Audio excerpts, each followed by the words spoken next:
This is not just another golf podcast. This is Golf Underground. This is Golf Underground. We just happen to be the third funniest podcast in golf. We interview PGA Tour pros, Hall of Fame athletes, rock stars, business leaders. Sure, we talk about golf, but we have fun. All right, let's do it. Welcome to Golf Underground. Now your hosts, Wardo, Sully, and MLB Hall of Famer, George Brett. Thanks for joining the Golf Underground. Now, the Golf Underground is brought to you by Star Companies, KC. Experience a more energy-efficient and comfortable home with Star's insulation services. Regain Functional Medicine. Feel better, function better, move better, and look better. Regal Distributing, specializing in the distribution of food service and professional cleaning supplies to a variety of industries. Cowell Insurance, providing brokerage and risk management services for over 25 years. Sano Orthopedics, care plans backed by research and clinical results tailored perfectly to individual needs. Bob Sight Ford and Bob Sight Independence Kia, where you'll score a double eagle on your next car or truck. Sheridan's Unforked, eating good and feeling good. Lewisburg Ford, nobody sells more F-150s than Lewisburg Ford. And Celebrity Greens, put a custom PGA caliber putting green in your backyard for the ultimate golf experience. Now, onto the program.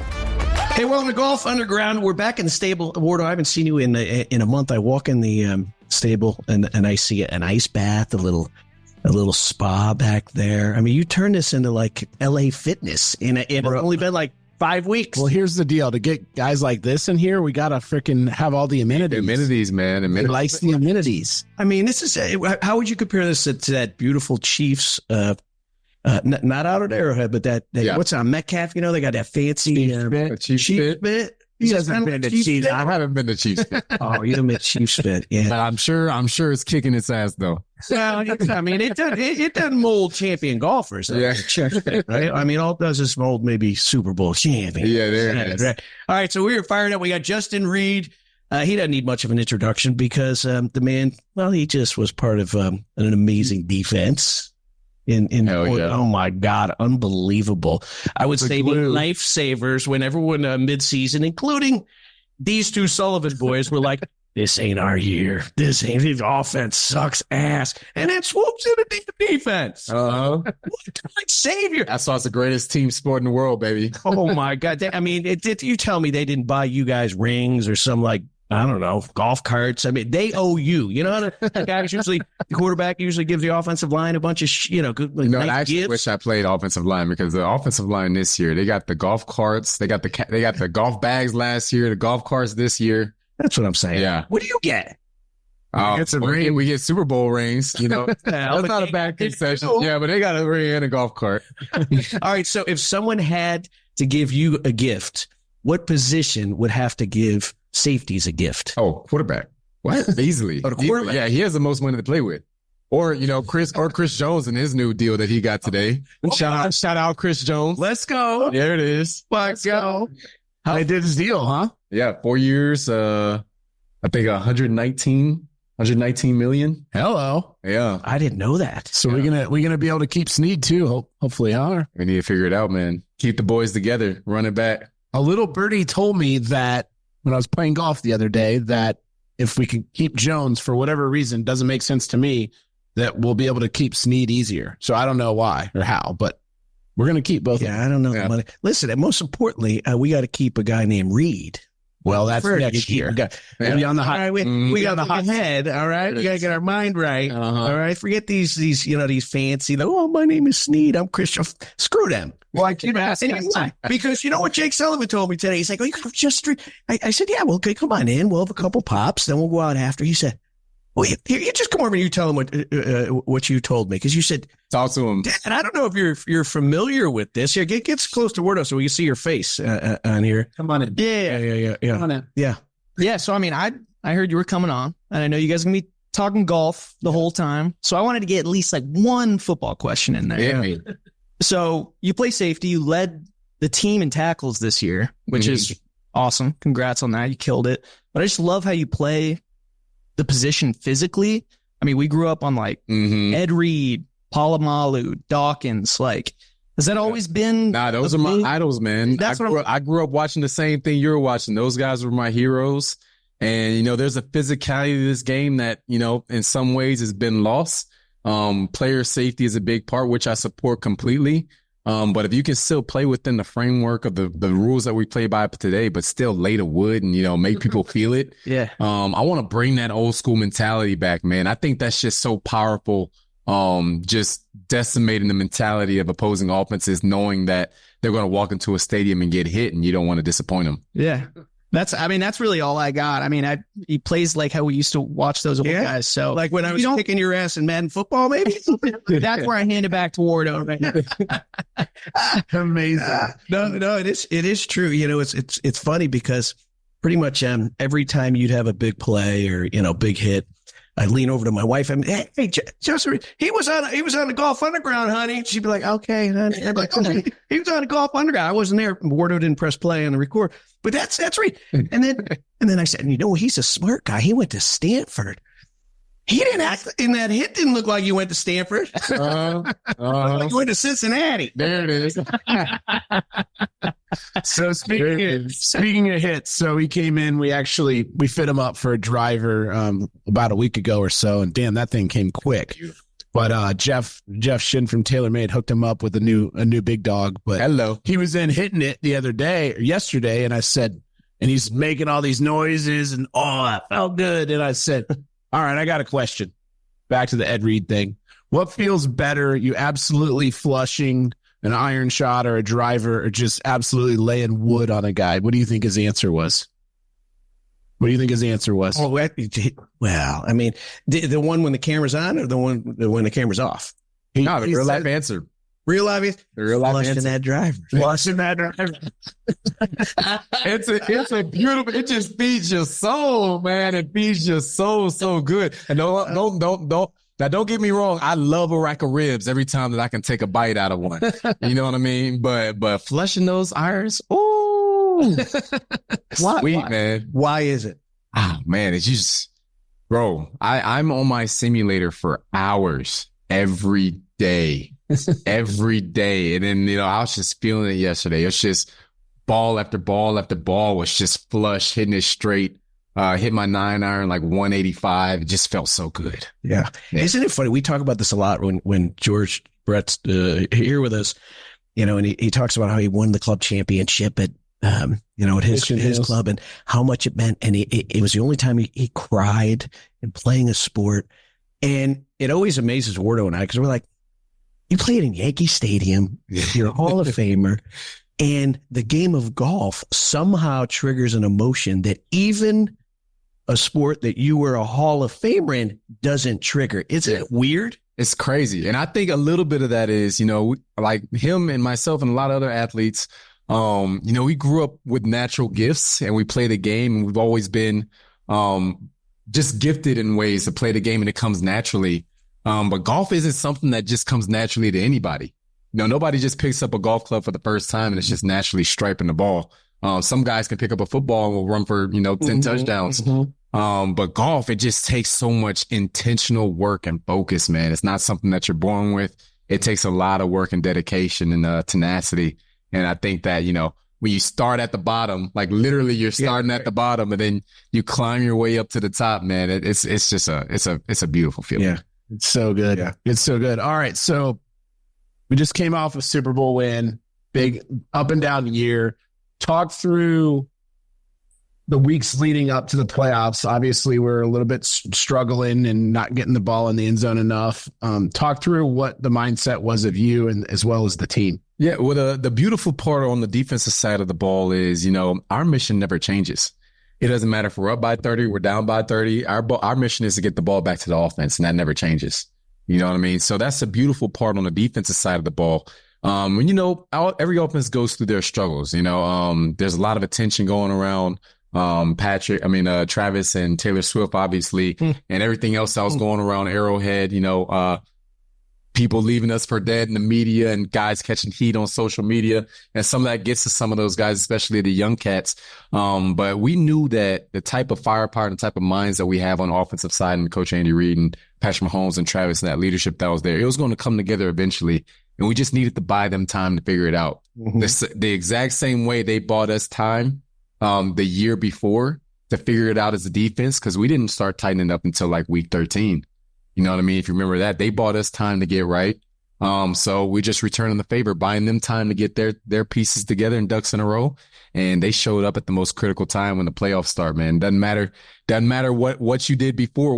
Once you get to the dance in the playoffs, it's about what you do from that point. And you know, everybody on the offense, everybody on the whole team came to play. Yeah, you remember every ESPN analyst this is when Mahomes was going on the sideline, and all of a sudden he was being rude to his players. He was yelling at them. He would say, "Guys, what are you doing?" He was getting in their face, and they're saying, "He's lost his composure." Yeah, but right? if he did that and those games were wins, you know, he's a fiery leader. He's leading guys. Unfortunately, in this sport, you know, the result ends up in hindsight controlling the narrative of how people see. But he always has that fire. Winning and losing last year, the year before, you heard Tyree go on a podcast, and you know Tyree talked about how he put everybody on their place on the offensive side of the ball. So he has that fire and passion always, you know, and that's just the narrative that happens when you're not winning. But when you're able to turn it around, it's just a beautiful sense of leadership.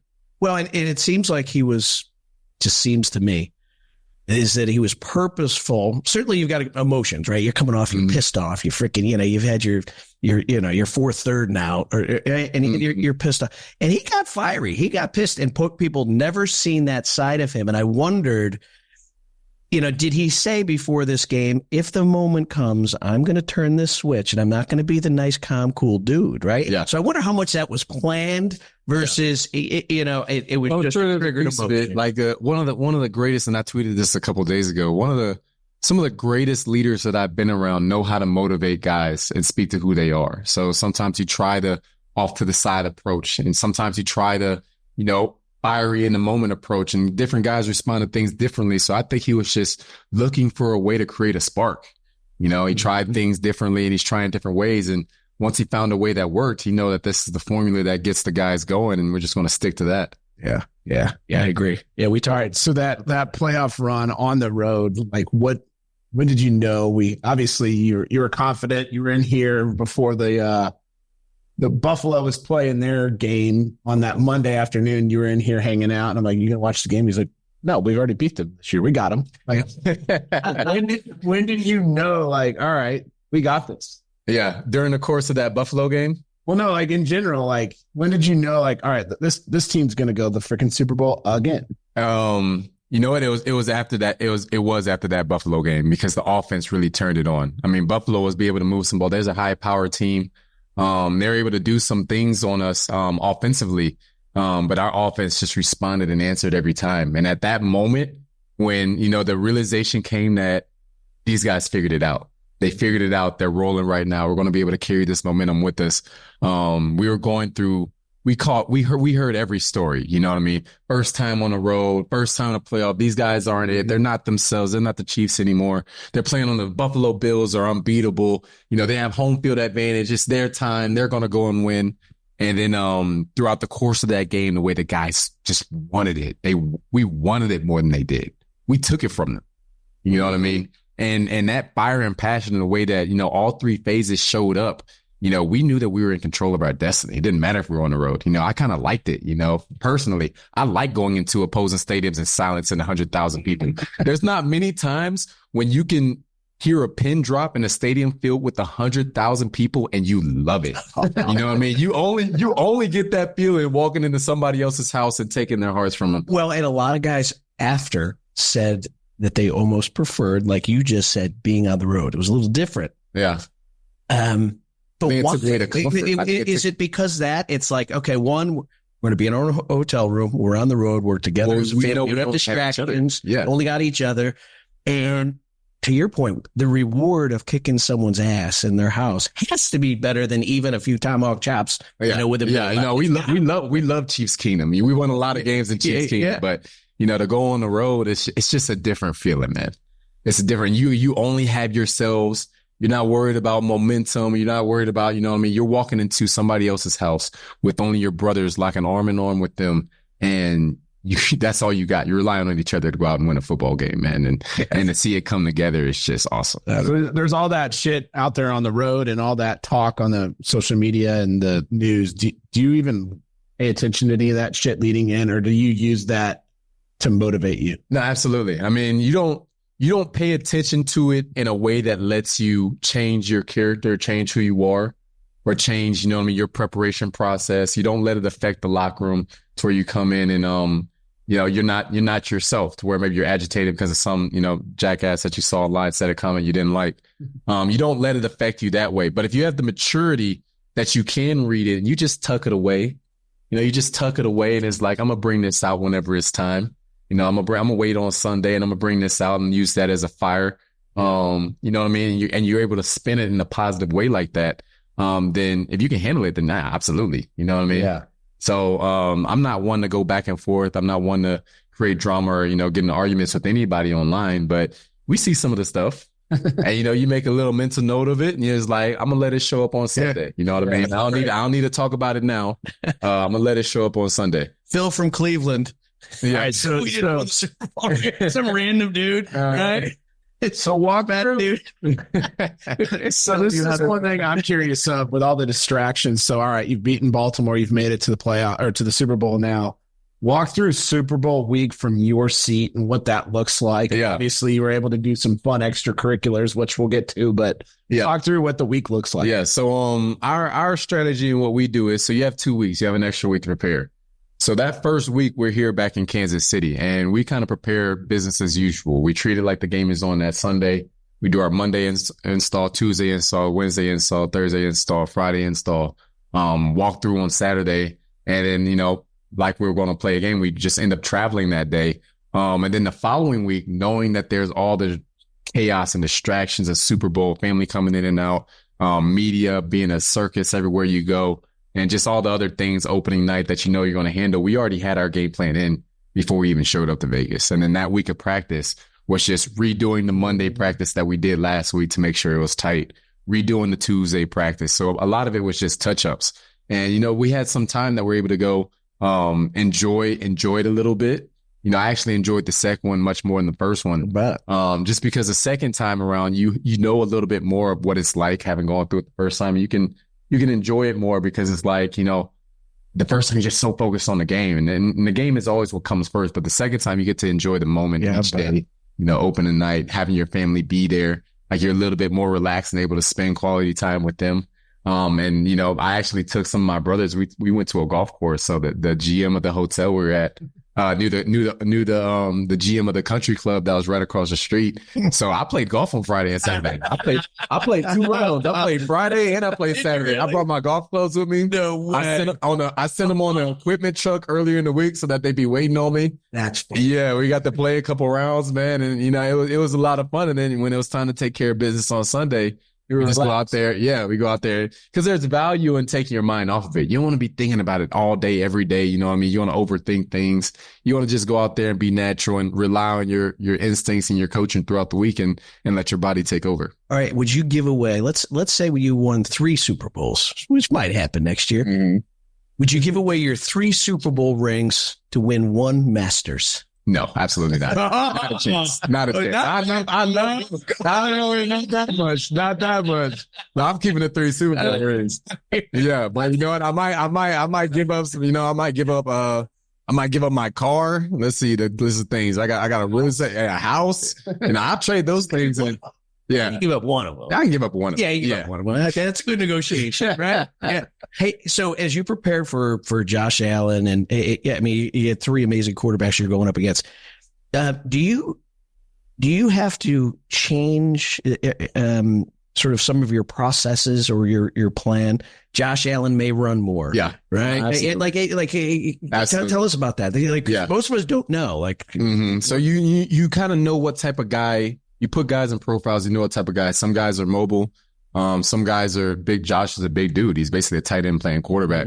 And then you remember moments like last year And how he was able to run the field on it says like, that's not happening this game. You know, he was able to do it early in the season. That's not happening in this game, you know? So that's a focus. Knowing that you take away his primary target in Stephon.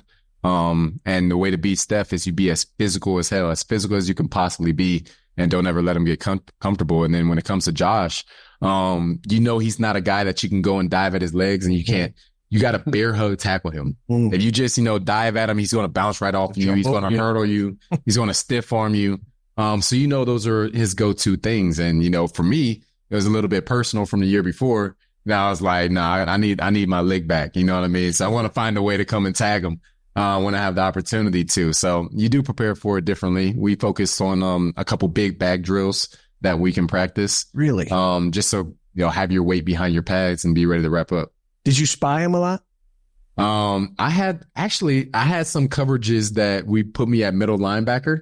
Yep. And part of that was pseudo spy.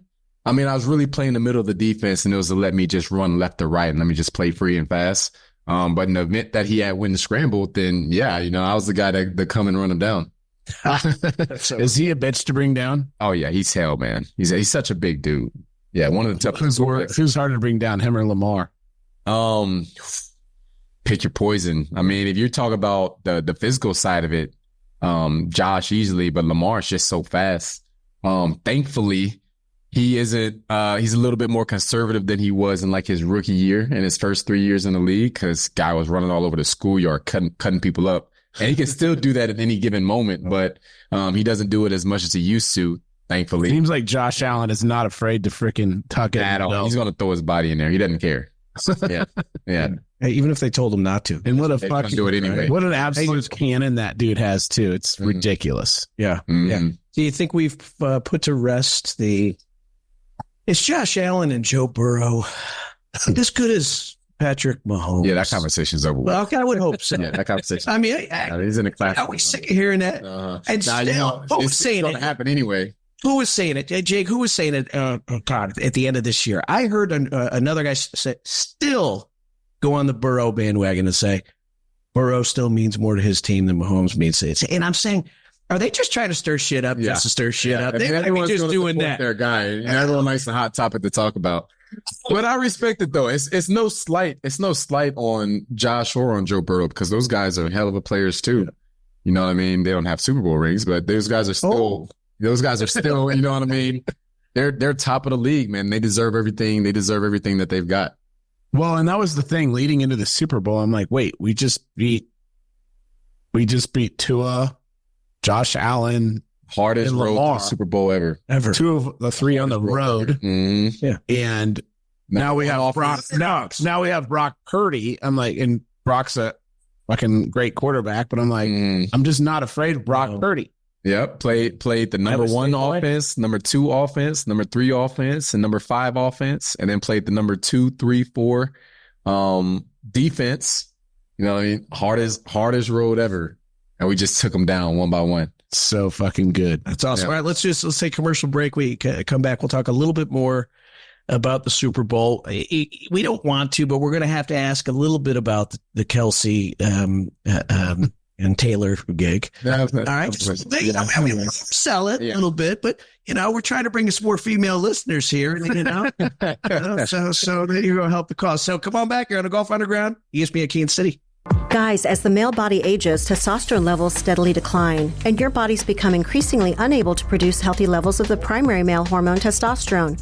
At Regain Functional Medicine, we can help you regain your quality of life with testosterone replacement therapy.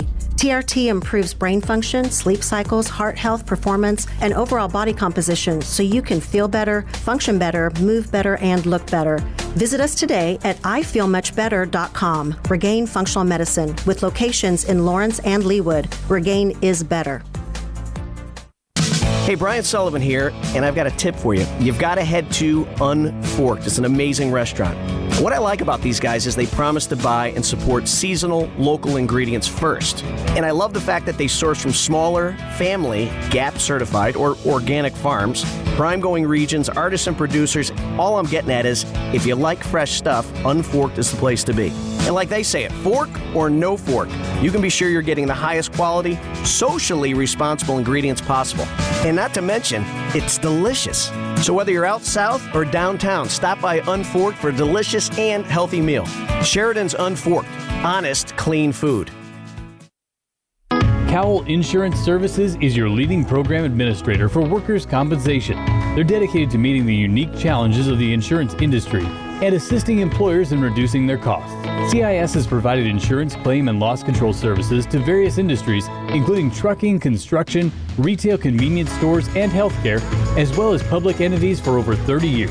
They work with both retail agents and industry clients, or a combination of the two. If you're tired of fighting the rising costs of premiums and claims, give Cowell Insurance Services a call. Their dedicated staff is ready to find you the best insurance option at the most competitive price.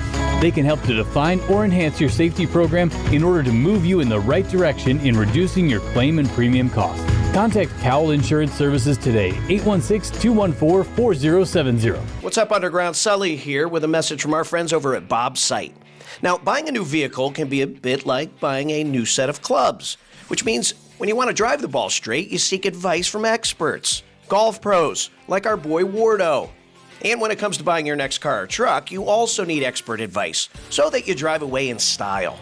Well, you now have options with the Site family's expanded dealership, now including Honda and Chrysler, Dodge, Jeep, Ram in Lawrence, Kansas. And they're there to guide you to the perfect vehicle. With a commitment to exceptional service and a real passion for helping each customer, they're like the trusted golf pros of the auto world. And they're ready to analyze your needs and match you with your ideal ride. So step into bobsite.com or visit their Lawrence locations. Experience the difference of a team that's dedicated to helping you navigate your options, ensuring you drive off with confidence and satisfaction. Hey, welcome back. Golf Underground. Wardo, Sully, we're back with our buddy. We're back. Reid, the golf champion. The golf enthusiast. It's important. And it's, it's like a job. Football's a job. I mean, you got to pay the mortgage, right? You got to, and you got the foundation on the table, right? You're helping the planet with your foundation. But the real focus is golf, and we're going to get to that, right? But we're going to keep. I'm not interested as much in your golf game as I am, you being a superstar on the Kansas City Chiefs. Okay, so I'm a little selfish. Okay. With that. All right. I'm interested in his golf game because I got to make him look good, play good, and then maybe he'll send us a folks or two like he did today. Yeah, there it is. Yeah, swag. Hey, maybe you get an American Century gig out in Tahoe. Yeah, that's what we were talking about. Yeah, have you heard about that? He's like in the field.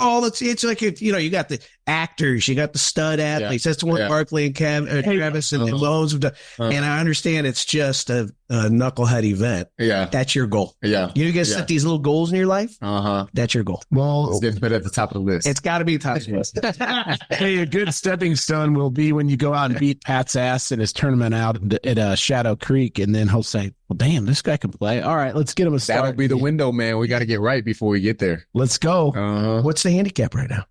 We need to get one. You gotta start putting the scores in. Yeah, we got to start recording them. Yeah, that's what I told Jake over here. Right, he's like, I want to start playing in some tournaments and member guests. And I'm like, you got to put those scores. You got to have a handy. Yeah, you got to have a handy because everyone wants to play for a little dough. Yeah, you know what it's like. Well, I feel like you want a higher handicap. I should say like a 30. You do. So that way I can. You do. Hey, I got a 30 handicap. That way I just smoke everybody by 9 holes.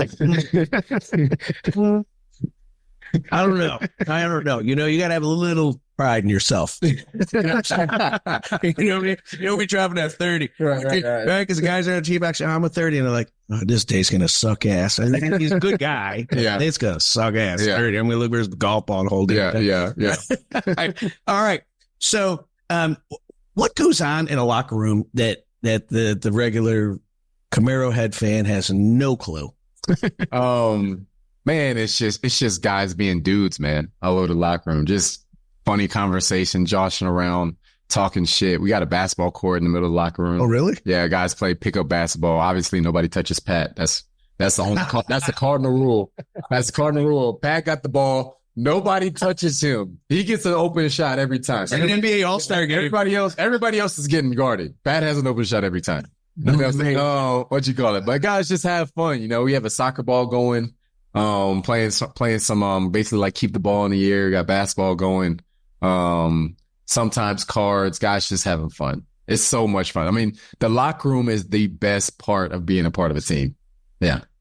So that's, I mean, it'd be fun just to see it because even high school was fun, right? High school, college had to be fun. How would you compare? Is it more fun now that it's a bunch of adults, got a little money? I will say this: what makes our locker room special is that it is similar to college in the closeness and guys having fun, but now everybody has money. You know what I mean? So you can really do some dumb stuff. And you know what I mean? You guys buy wild gifts or, when we have Secret Santa, one of the Secret Santa gifts was a flamethrower. So it's like you get to have a ton of fun. But some locker rooms in the league, though, it's just too much business. Like guys, basically clock in, clock out. And what you see with those teams is they're not as close, man. Like, so it is so important to have that camaraderie and, just have those moments to just have fun with each other. Who's the funniest? Probably Jared McKinnon. Jared McKinnon and Clyde are up there. Then I put Willie Gay and Chris Jones following right up behind them. Those guys are some fools. And then Joshua Williams is a character too. Why? It's just naturally funny, man. Like everything he does is funny. People say he looks like Shannon Sharp or Bugs Bunny. He does. You know what I'm saying? Like everything he does is hilarious. But he can take shit, but he gives shit out too. So he's a fun guy to talk to. What's the funniest thing he did this year? That's a every week with clothes on. Just pick one guy funny story that you'd feel comfortable telling the folks that would give them a little insight to, man, I would never have thought that guy would have been like that. That's a tough because some of these things are cardinal standards. No, all right. Still goes on in the locker room stuff. I got it. You already know it is. The most funny stuff is the stuff you can't tell anybody. That's true. Yeah, that's true. Yeah, we'll turn the camera off. We'll do it after. Yeah. No, I get it. All right, so it's a talk through your routine. It's a 3:00 Sunday game at Arrowhead. What goes on from when you show up and what time and what's that look like? Yeah, so I usually wake up early. I like to eat breakfast early, and we'll be at the hotel. Everyone spends the night at the hotel the night before. So I'll wake up always at about 6:30. Okay. And I'll go down, eat breakfast, head home, take my dogs to go play real quick, toss the ball around with them, whatever, try and tire them out. If it's a noon game, I stay up. If it's a 3:00 game or a nighttime game, mandatory, I take a nap. Because for my process, I like to wake up from my nap and just, go from one thing to the next thing in my process to go to the stadium. So I'll wake up, boom, take a nap, wake up, put my outfit on, go to the stadium, eat some food there at the stadium. Hold on. How do you decide which kind of outfit you're going to go with? Like fun, kind of play, sneaky gangster, fucking top hat. Like, how do you decide? It changes year to year. Like my first couple years, I wanted to be, all suit and tie business. Yeah. The last 2 years, I've gone just a little bit more swag and comfort, you know what I mean? But earlier when I was younger, you want to flex a little bit. You're young and have a little pocket change in your pocket. So you want to show everybody you got it. But then as you get older, it's like, yeah, I know I got it. Everyone kind of knows I got it. I don't need to flex it as much. So I like the simpler touches, the plain Jane, presidential Rolex watch instead of the bust down watch. So you start to shift a little bit. And, from there, I just go for like the comfort flex, you know what I mean? Yeah. Comfortable. If you look close enough, you can see the designer logo, but it's not in your face, Yeah.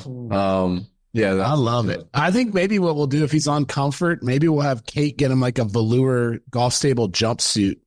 And maybe he'll sport that. Yeah, like an Izod. Like an Izod velour. I think that'd be money. Like you're an old Jewish dude from New York and open retone. Like old Jewish guy out there. Yeah. You know what I mean? Like, all right. So you confuse people. You might maybe close to Halloween, but hey, all right. If you had to create the Justin Reid line of clothing, okay, well, where can you buy it? What would it look like? Okay. Lululemon, first of all, because I love Lulu. It's just athleisure, comfortable. And there and the other spot you might find it. I think this would be an interesting collab between Louboutins and Lululemon. If you're able to put some Louboutin red bottom swag on some Lululemon comfort, That might be a hit. That might be a hit. You might make some money with that one. Hey, you don't steal my idea either. I came up with it first. I got at least 3 years before you can take that idea. That's funny. What would be yours? Oh, gosh. What would be my clothing line? White dude polo shirt. I mean, I don't know what it would be, but I need a good, solid jean. Like, this is some sort of fancy jean company, but jeans fit me weird. I think a lot of dudes, they fit weird. So I don't know, some sort of freaking flex jean would be my go-to. The slightly stretchy jeans is a must. Yeah. Yeah, definitely. It was a great, not tight, but slightly great invention. When they made them more like, like these are a little tough. Like this, like well, those are like 1998 Levi's. Yeah, which is my luck, right? All right, so did all stylish. You'd be like, what happened? So you watch some TikTok video. So I cut you off, Justin. So you're rolling into the stadium on one of those outfits. Yeah. What happens next? I go in. Not everybody knows this, but on the upstairs part of the equipment room, they got like a little mini cafeteria. They always got like some chicken tenders or burgers or whatever in there. So I'll go up there and slip and get a quick meal in, and they'll have the TV running in there. And there's like one of the new games that's playing. Yeah. So I'll sit down and I'll eat the food there while I'm watching whoever's playing on the screen. Eventually go down. Earlier in the season when it's warm, I'll go outside and kick field goals. When it gets cold, I'll mess around with it, bro. I just I'm gonna go and just warm up and get ready to play. But I'll head out there, me and Double D. So for the Miami game, you didn't do any field goals? No. Oh, God. No chance. No, the Miami game, I was loaded up, bro. I went to Bass Pro Shop the night before, and I got the Arctic Wear hunting gear, and I put that on underneath my pads. Did you really? Yeah, absolutely. I had the socks. I had the thermal. No way. I was playing around. Why do some guys not? It's wild to me. Like the offensive lineman just fully exposed. Or even Travis was kind of like that. Yeah, maybe it's a mental thing, but hey, guys, if that's what gets you going, more power to you. Did you feel restricted at all? No, not at all. Yeah, I felt pretty good. Guys were cold. I wasn't really that cold, Right. Yeah. Yeah, it's wild. I think Miami was cold. It was. Yeah. They're coming out warming up in the third coldest game in NFL history with shirts off and shit. And I was like, bro, if you guys want to win pregame, you got it. Yeah. Like Tyreek, right? You knew the game would get to him. Come on. Well, he had to be the guy to show everybody else that it wasn't that cold. So I'm sure he was trying to prove it to everybody. How'd that work out? Yeah. Tyreek got the taste. So do you play Diggs and Tyreek similar in terms of the physicality? Obviously, we're physical with Tyreek. Is there any different game plan on those two? Yeah. Diggs, I'd say that. I mean, Tyreek is such a special talent, and the benefit for us is that LJ played against him in practice week in and week out for 3 or 4 years. So he has some familiarity with them. Yep. And that familiarity showed up and was useful to us. You just the guy's just so fast and dynamic. If you don't get hands on him at the line, you don't stand a chance. Whereas Stephon likes to play your leverage more. He tries to be more patient, not the same long speed as Tyreek. So he'll just try and, dance in front of you. And if you have a guy that's impatient, gets on his heels a little bit, then he'll just break whatever's the opposite of your leverage. But if you're able to get hands on and be patient, then you'll have a little bit more success on him. Love it. Well, we were talking about Spagnuolo. What an impact, right? Because for years we were known as an offensive team. We would have to put up 44 to win. Yeah. What is that? If we didn't score 45, we'd lose. Yeah. So tell us about him. Man, I love Spags, bro. He's such a leader, man. A leader of men. He knows how to reach guys. He knows how to get the best out of his players. And, when his vision, the creativity he has dialing up pressures week in and week out, he will break down and opposing teams' offensive line and their protection schemes, like dive deep into them, and he will make plays each week specifically for who are playing to try and mess up their protection. You know what I mean? And it's just so cool, fun to be a part of because it's easy to buy into it because it works. You know what I mean? All you have to do is just execute the blitz pattern the way that he sees it, and it's going to work out. But he motivates his players. He gets the best out of us. I've started the whole campaign to keep him here in Kansas City because I didn't want to Thank you, man. Thank you. I've been through 4 defensive coordinators, man, and it's tough starting over, each time. Yeah. So I wanted that consistency, and I love the type of man and leader that Coach Spags is. So we've had to find a way to. What's it like? Give me an example of a speech that he might give you guys. Do you get the big speech? Every week he starts off the meetings the same way. When we're on Saturday night, pregame for the Saturday night meetings before the game Sunday, especially road games. We talk about the speed of the game and being steadfast. And, you know, guys come in that's new to the locker room, and he always asks them what the definition of steadfast means. And that basically, and then what it means is to be calm, cool, consistent in the face of pressure and adversity. Like when everything else is going haywire, you still have laser focus and you just focus at the task at hand. So being steadfast is, you know, the game can start one of two ways. Either we can jump out by 10 points, we can fall behind by 10 points. No matter what it is, we keep our composure. We stay together as one team. We don't start pointing fingers with each other. It's not about who's right. It's about getting it right. And we weather the storm. We take their best punch, their first 15 script that they had planned for us. We take it. And then after that, we survive and then we thrive. We're going to survive that punch that they throw at us, and then we're going to thrive and go eat. You know what I mean? And then once we start getting some pressure at home, we start getting them on their heels. It's blood in the water. We're going to keep throwing it at you. Sounds like you're going to be a good coach someday. Yeah, it might be. Might be. I mean, that was pretty good. Yeah, that's pretty solid. That was pretty good. That was pretty good. I might have to steal his steadfast. Yeah. Well, I like it. Steadfast, right? It's sort of that controlled chaos, right? And, you know, that's what old coach used to say is how do you. But I think that's the difference, though, is like for a lot of people that whether it's in the boardroom, in the classroom, or on the field, or on the golf course, when it slows down, you can perform. When shit's going fast and everything's moving around, that's when panic gets in. You can't lose it. You can't lose it. You got to keep your composure. And it's no different in golf. Like, all right, I made a bogey. All right, let's slow down. Like, what happened? All right, breathe. Things are going to be fine. I've got a par 5 coming up. I'm going to make birdie or eagle here and move on to the next. So no different. It's just like, how can you keep that focus but slow it down? But what's interesting to me as an NFL player is your brain is supposed to go to a place that it is not normally in when you're not on that field.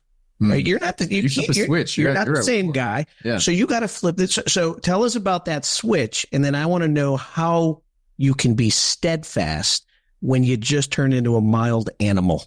Yeah. I think it's just moments, you know, like the unique thing that develops is between the whistles, the switch turns on and you're violent. You know, there's no time to think about anything else except you and the man across from you and how you're going to dominate him.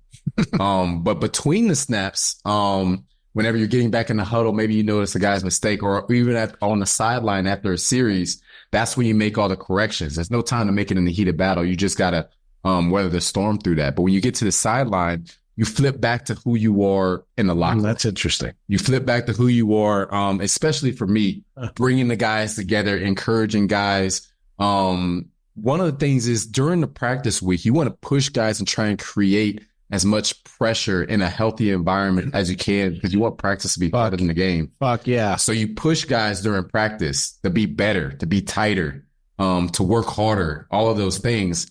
But when the game happens, it's not about trying to get on guys to push them. It's about bringing them together, pull them with you, especially if you're a leader and a guy's struggling, pull him with you, you know, motivate him, tell him how you need him, how you believe in him, how you trust him. You know what I mean? And get him to get in the mindset to go out and play his game and trust his teammates around him and play team defense, not to go rogue and not to go try and make a play and end up making things worse. So that all that stuff is valuable. So on the sideline, that's where I flip to. I flip to bringing guys together, trying to correct mistakes. Sometimes things happen, the offense didn't see it, but you know it might be a problem later in the game, so you bring it up. You try and correct it. But then once the ball is snapped, it's about being one-on-one, whoever's your responsibility that play, dominate him, and then leave a mark when you get up. Who taught you that? Who taught you this? Some of it is learned just throughout my time in the league. A good piece of it is I had an older brother that played in the league, so I had the benefit of watching it, you know what I mean, and being a part of it. And he used to break down tape with me on Mondays after he played on Sunday. So I got to see it. Cool. But some of it is just your own experience as you become a older guy in the league. You pick pieces up from guys who are before you, and you take some of their leadership traits and you add it to yourself to become a better leader, and you just pay it forward, and hopefully the guys that I'm with right now, they're taking things from me to be better leaders whenever they have their own rooms. Mm-hmm. Solid. Yeah. Well, to me, it's you have the ability on the field and off the field to impact others, right? And I think that's what makes probably Andy Reid such an amazing man, right? So he's like your proud grandfather, man. Like the worst thing you could do for Coach Reid is feel like you disappointed him.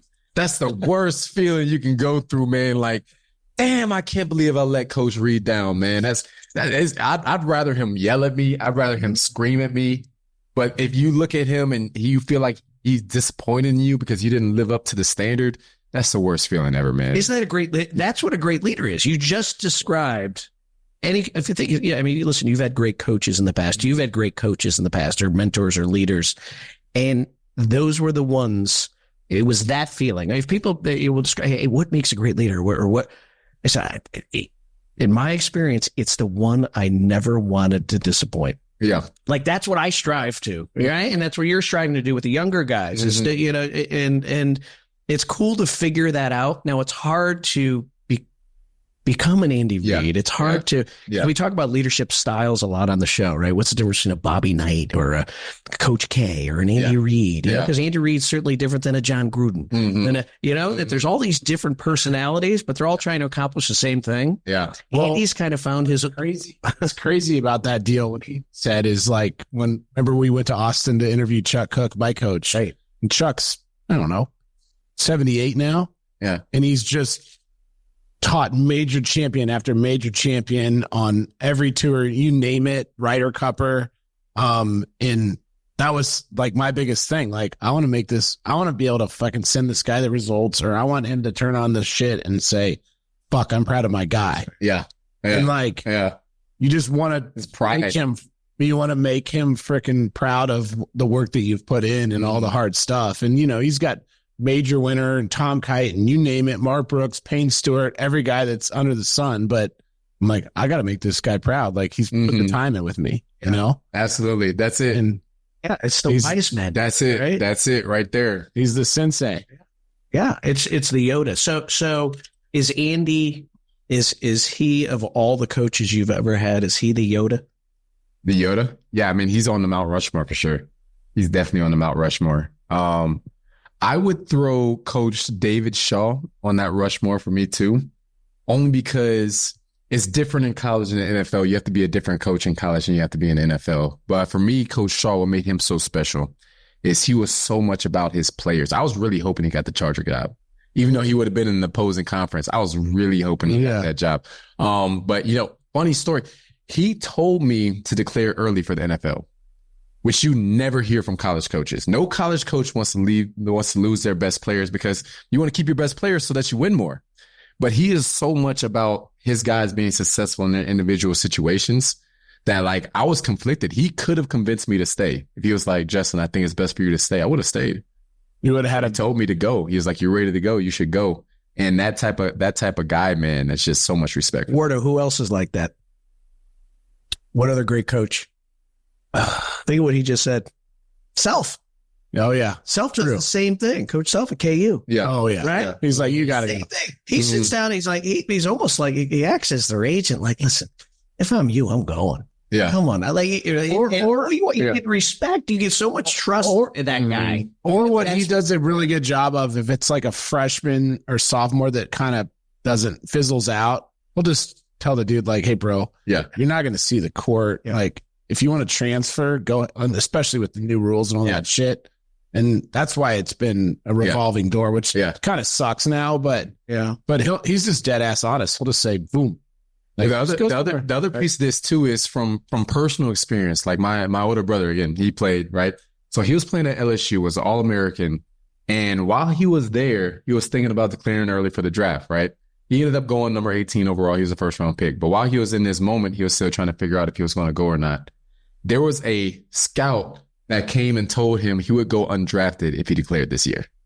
So that was his bullshit. You know what I mean? Yeah. It was like you won't get drafted. You should stay. So you know was what I mean? He ends up deciding to leave anyway and goes 18th overall. Sounds like he might have been a beer drinking buddy with the head coach. You know what I'm saying? So it's like that. I know that story. I know that story. So it's very, I understand that that doesn't happen much. Yeah. So did your brother play for Les Miles? Yeah, he did. That's crazy. That was a bad experiment for KU. All right, let's do this. Let's take a commercial break. We'll come back. We'll do Wardo's famous rapid fire questions designed to get you to reveal things about yourself that you told yourself I'm never going to reveal. All right, we're getting into the thick of it now. This is really like to expose you. Yeah, okay, there it is. Yeah, you're going to learn things about Justin Reid which you never knew before. You learn here in the Golf Underground, ESPN Kansas City. Hey, Brian Sullivan of Golf Underground with my favorite orthopedic surgeon, Dr. Kevin Whitty from Sano Orthopedics. Hey, Doc, golf season's over. My back is killing me. I know it's football season, so you get a lot of kids coming in, blown ACLs, all sorts of body parts with problems. And then, of course, those baseball players. I know you fix a lot of elbows. Why is Sano Orthopedics the absolute best sports medicine orthopedic group in Kansas City? Well, if you want to see the guys in town who've had the best orthopedic fellowship training in sports medicine, including training with Dr. James Andrews and Dr. Larry Lemack, come see us.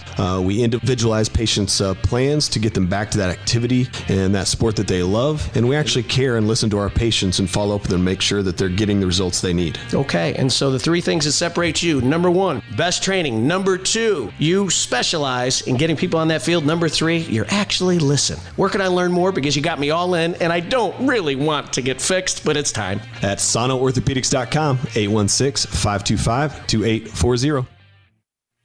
Hi, this is George Brett, Hall of Fame baseball player, and I've been playing golf for over 35 years. Hitting the ball far was never my problem, but the closer I got to the greens, that's when my problems began. When I wanted a golf practice area in my backyard, I called Celebrity Greens. They are the industry leader in custom-built synthetic golf greens.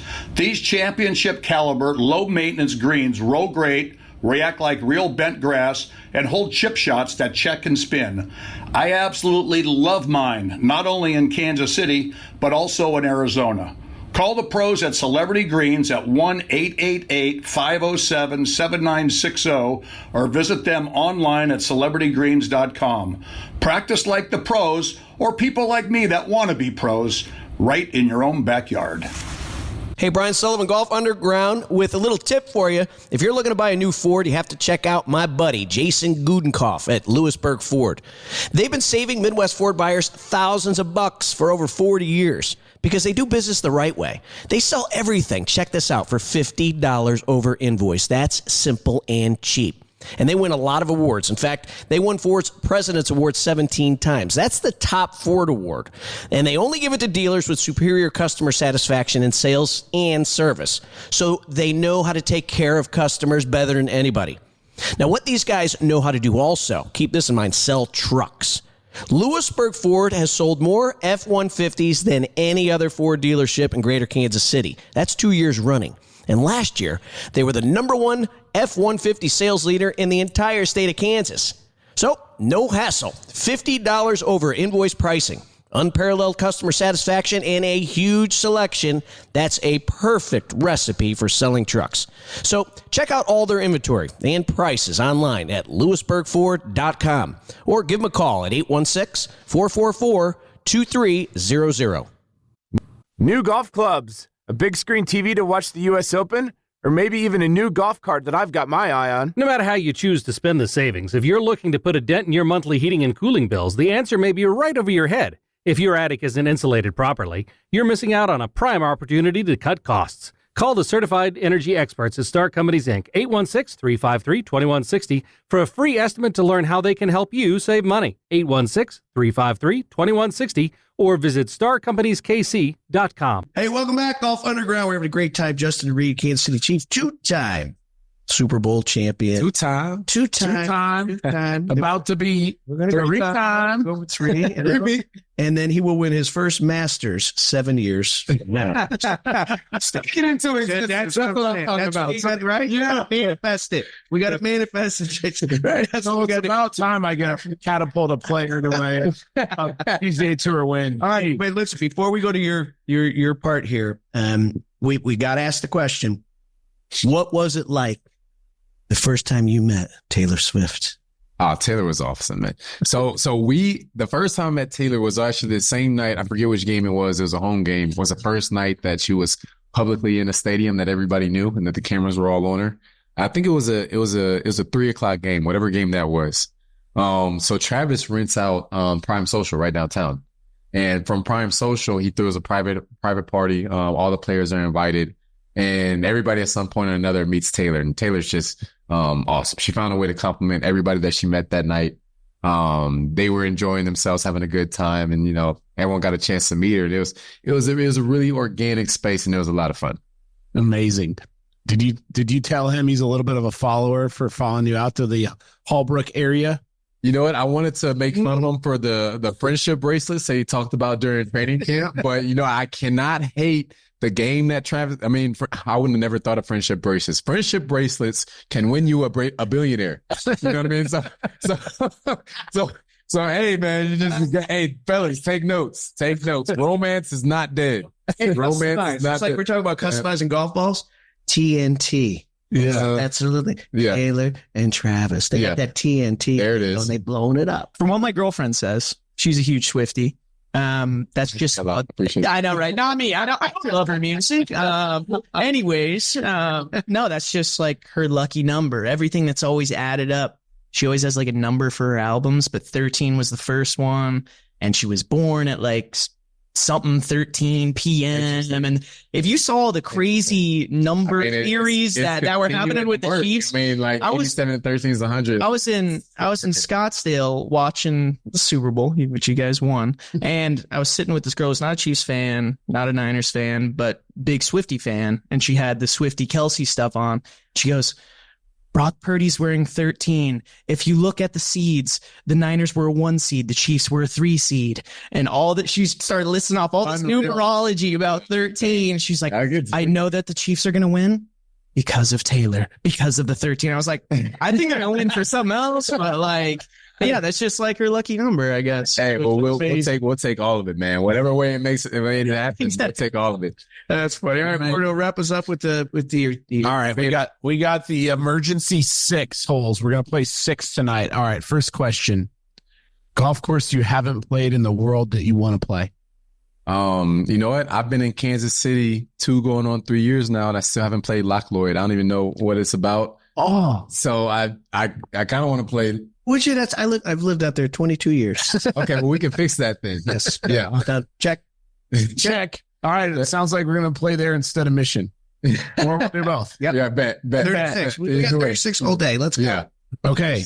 I think I know the answer. Would you rather absolutely decleat a player, absolutely flush a 7-iron in front of your boys?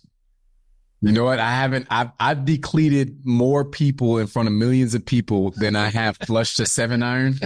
So I got that on my tape yet. I don't think enough people have seen me flush a 7-iron, so I need to have that one on tape.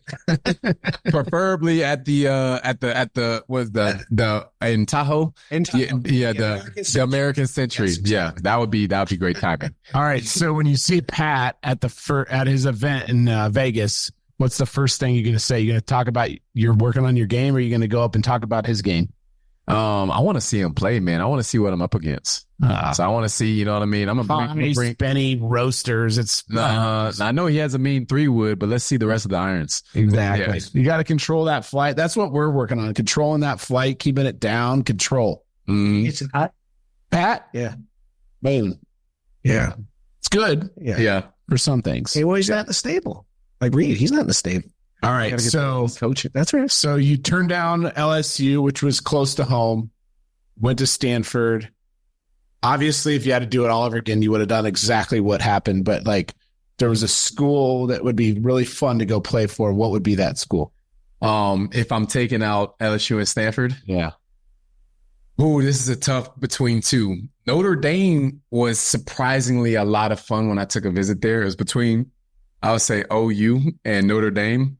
Especially because, you're a college kid, you're, 17, 18-year-olds going on. What guys don't know for those young recruits out there is there's actually a sister college called St. Mary's that's across the street that, Notre Dame became integrated to where it's 50-50 male and female, but St. Mary's is still all the ratios there were unbeatable. So, shout out those Notre Dame guys. He's like, let's go after 80-20. I told you we'd get perspective, and we would get. I told you we'd open you up. I love this. All right. So what's the most nervous you've ever been on the football field? Most nervous. Gosh, man, it was probably my first game, rookie season. Our first game was on the road against New England. Tom Brady, Rob Gronkowski. That was our first game. That was the opener. That was the season opener, man. And you stand on the field with Tom Brady, and he's a lot bigger of a human than you normally think. Like you knew he was tall, but standing next to him, you're like, this guy is massive. Really? Yeah, he's a really big dude. 6'6", maybe? Yeah, 6'6", 6'7", and he looks every bit of it. And then, my very first snap in the NFL game was guarding Gronkowski. And it was 3rd and 5. Gronk was by himself on the defensive left, offensive right side of the formation. Tom Brady sees a rookie guarding Gronkowski on 3rd down. Where's the ball going? You know what I mean? So he already predetermined in his head that it was going to him. I'm in this thing like, I just don't want to fuck this up. I just want to be the guy to give a first down. He throws it. Gronk runs a hitch. He throws it. And I actually made a PBU. And had I had the balls to actually want to catch the ball, I could have got a pick 6 on that play because the ball hit me at about my forearm. But I was so focused on, I'm not going to give up. But I look back on that play to this day and be like, man, what a freaking start to my career that would have been if I would have had a pick 6 on Tom Brady guarding Rob. Hey, you do have the longest pick 6 in Chiefs history, don't you? No, that was in Houston, Texas. Oh, in Houston, what? 101 yards. 101 yards. 101 yards. 101 yards. He also has the longest pick for a safety. Yeah, 65 in training camp, but yeah. 5'2" athlete. Yeah. There, 5'2". I think I'm the only guy. I think I'm the only guy that has kicked and blocked an extra point in the NFL. Right. I blocked one against Tennessee a couple years ago, and I blocked one against Denver. Elite company there. That's a trivia question in itself. Oh yeah, that is. All right, so I think I asked you this before, but dream foursome. You're going to Augusta National. You're going to play the day before the Masters. His practice round. We're going to call this his practice. Okay, our practice round. That's your practice round. So caddying. Yeah, okay. Okay. Well, I'm wearing the Stanford polo, so Tiger's got to be on there. Need the pro. Need somebody who's fun to play with, and need somebody who's a comedian. Dwayne Johnson, because he's one of my idols, and I just want to see him swing a club. Can you imagine something funnier than him swinging? How small that club would look? Oh, you know what I mean? So I need Tiger Woods, I need Dwayne Johnson, and let's see who's the third cat that I need. I said I needed somebody who's funny to play with, somebody that's let me think of that third guy. It could be someone who died too. Could be someone in history. But we don't. Okay. I'm between Michael Jordan, just because Mike, I know he played golf and he was pretty good at it, and him being the GOAT, and also Chuck, just because that shit would be hilarious, bro. Playing with Chuck would be so funny. The Rock and Chuck. Yeah. You got to pick a partner because it's going to be two of you against the other two. Yeah, but so you got to Chuck is not on the same team. No, you got to split both of you up because you're the real go. Although Chuck's playing good. I'll take Barkley. I'll take Barkley. Yeah. I mean, we had him on the show. We had him on the show. He won a Super Bowl. He's shooting low 80s, high 70s now. Chuck's like an A player. I'll take Chuck. Yeah. There's that's good. Who'd have thought The Rock would come out? Hey, favorite The Rock movie that you've ever watched? Ooh, this is a show, but I like Ballers a lot. I enjoy Ballers. The Need for Speed Theories was a lot of fun. Gosh, man. I mean, you're not big on like the Jumanji shit, are you? Jumanji's cool. Whatever was the football movie where he's number one in your heart, number one. Game Plan. That was cool. I watched both of them there. When you have daughters, I like when he's playing the badass characters more. You know what I mean? Some semi-villain roles. Yeah. Hey, and how about him doing Black Adam? Wait, and he's one of the founders of the XFL or the new XFL. XFL. Yeah. Right. We actually there's a really strong chance we adopt his version of kickoff coming to the NFL season, where all the players are scooted up and the kicker is farther back. And the only person that can move before the ball is caught is the kicker. I saw that. So you're starting with no momentum. Yeah, you start with no momentum. It's supposed to decrease the contact. It's also going to lead to probably a lot more breaks at kick return. Yeah, which would be fun. One of the things that was talked about is if that's the new thing, because of the increased likelihood of guys breaking kicks, I might be doing kickoffs. I might be doing kickoffs, man. There's a non-zero chance that happens. Why? Just because I'm playing middle field safety. It's what I do. I get the kick. I play middle field safety. So you get the kick. You get the running start. Yeah. That is actually. So will they change that rule this year or next? It could go into this year. It's getting pushed to see if it's going to happen this year. Can you boot it into the end zone right now? Yeah, I could. But the new rule, though, I don't know if you would want to. Because if you kick it into the end zone in that rule, they get 40, They get at 35. Bro, at 35 through the uprights. But yeah, I can kick it. No, I know that. Yeah, I know that. But I didn't know the strength of the leg. Back to the prep. We talked about this. Chiefs coin toss playoffs new rule. Talk about that real quick before we sign off. Yeah, well, I appreciate the 49ers so much for taking the ball. That you couldn't have paid. I saw they won the test, and I was like, damn, you know what I mean? Hey, we're still going to find a way. And then they took the ball, and I was like, that's great. That's great. This is good. This is good. I like that.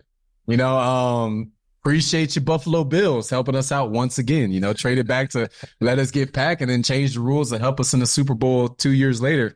You guys are awesome. But the new rule is now each team gets a chance at a possession. So you really want to go first before you go second, because you have a chance to counter or go for two. You really want to go first now. So that way, if you score, you want to go. Yeah, you want to go. You want to go second. You want to go second. Yeah, sorry. Let's go there. You really want to go second. In the old rules, you want to go first. Yeah. Because if you score, it was over. Yeah, if you score, field goal. The game was over. Yeah. If you kick the field goal, the other team got a chance, but you go down and score. This time you want to go second, because if the first team scores a touchdown, the other team still gets to go. Yeah. From that point, we talked about it all year, as other guys have said. We weren't going to let it be a third possession. They scored and we scored. We're going for two. You know what I mean? It wasn't going to be a third possession. Really? Yeah. Hey, it was an exciting Super Bowl, man. Yeah. Well done, brother. Well done. Listen, you got a lot of I mean, you're 27. You've created so many memories. Regardless of what happens from here, you got a pretty good resume of life memories, which is awesome. Yeah. Right? You've been blessed. Yeah. But you know what? There's so much life ahead of you, and there's so much fun ahead of you. We're going to keep building. And you just got to keep having fun, right? And just keep building that defense, keep building that golf swing, keep building you, and let's roll. That's there right. It is. Do it again. All right, ladies and gentlemen, Justin Reid, we're blessed. All right, and follow this. Hey, man. let's get a jersey back here, Justin. Yeah, well, yeah, I can Let's move this one. Which hey, what's that on here? What's that on your hand? Hang on, what's that on your hand? Hey, here. There it is. Okay, all right. You see, you won't be a champion. You listen to the Golf Underground on Kansas City ESPN. Let's go. We'll see you next week.